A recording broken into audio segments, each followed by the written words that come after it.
Hello kids, what if I told you that numbers can never be negative in certain situations? That's where absolute value comes in. Absolute value of a number is its distance from 0 on the number line, regardless of direction. Its symbol is x bar. X bar means distance of x from 0. 0 is the origin or center point of number line. Let's see an example.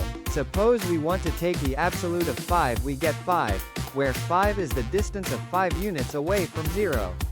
Now let's find absolute value of -5, we get 5, which is also a distance of 5 units away from 0 of number line.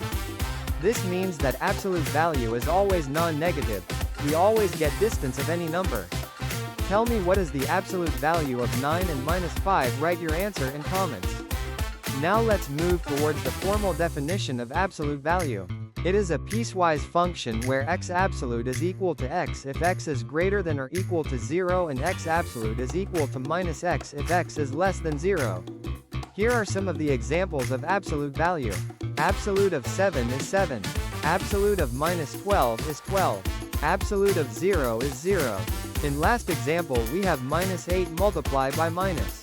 First we solve brackets, we get 8 and absolute of 8 is 8. That's all from this topic. I hope that you will understand it. Try to find absolute values of some numbers and write your answers in comments. Don't forget to like and subscribe.